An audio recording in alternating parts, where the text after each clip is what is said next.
When I look back at making 100 videos and I think about all the time and energy that I put into it, and then the fact that over 33,000 views have hit those videos, and it's a collective 1,200 hours of viewing time now that's taken place on my channel. I feel blessed and humbled.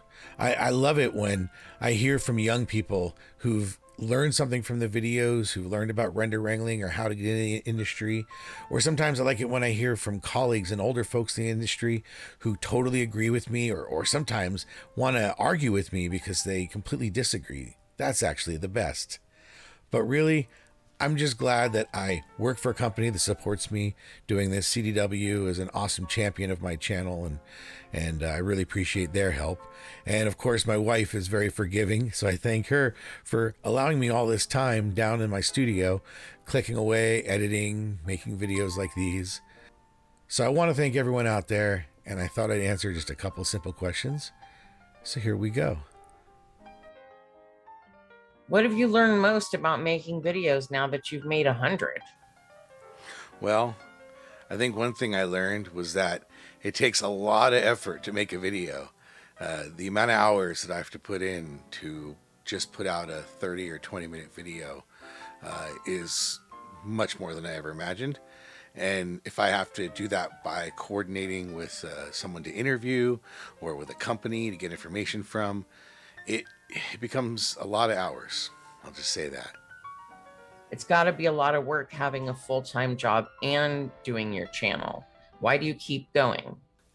Well, I decided during the pandemic, since I wasn't traveling with my partner in crime, Chris Kostyuk, I wasn't able to make LinkedIn videos from the road, and I decided maybe it was time I started making actual YouTube videos.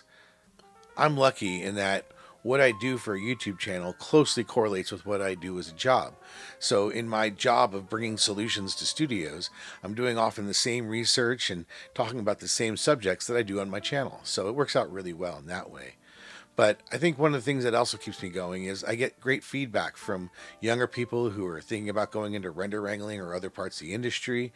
And just in general, I find a camaraderie with a lot of people out there in visual effects, and I'm able to share my knowledge with them and hear their thoughts back.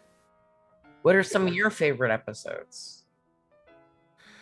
I guess there's more categories. I mean, there's some interviews I've been able to do with people who I've always really admired, whether it was Dr. Doug Roble, who at the time was a Digital Domain and has since moved on to work for Meta or Facebook, and Fawn Davis, the model shop, who brought R2D2 to the interview, which I thought was pretty cool. Um, I've definitely interviewed some people who've inspired me. Trina Espinoza, who's actually got her own YouTube channel and used to work at ILM in the orphanage. She was a bit of an inspiration for me. So it was really fun being able to interview her after watching her videos for a bunch of years.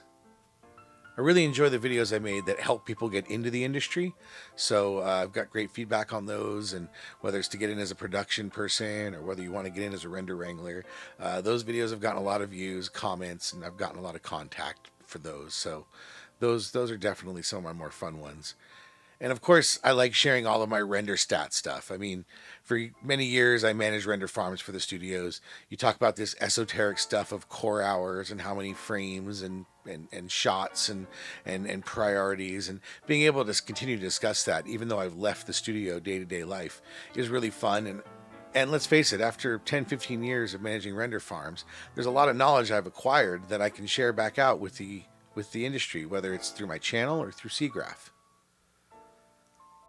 Any episodes you'd like to revisit?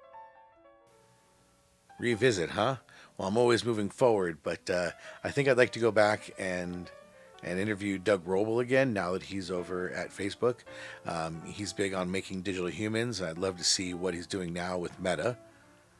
There's certainly some early videos that I look back and they feel so amateurish, because when I first started, I would just hold my cell phone up and edit it all on my iPhone. So as I've come along, I look at my early videos and sometimes want to redo some of those first ones.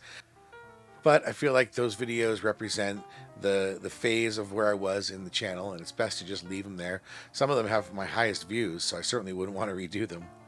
What about the future of your channel? Lately, I've had people who have been soliciting me, trying to get some of their technology or ideas onto the channel.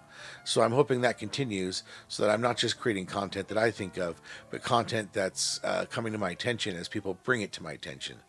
So I guess I'm hoping that folks will bring me some good ideas so I don't have to come up with all of them and I can start sharing other people's ideas on my channel. And to everyone who stayed this long on this video, I just want to say thank you very much. Thanks for getting me to 100 videos. Soon we'll be at 1,000 subscribers. And make sure you subscribe, share, like, all that stuff. Thanks, everyone. All right. Guess that's it.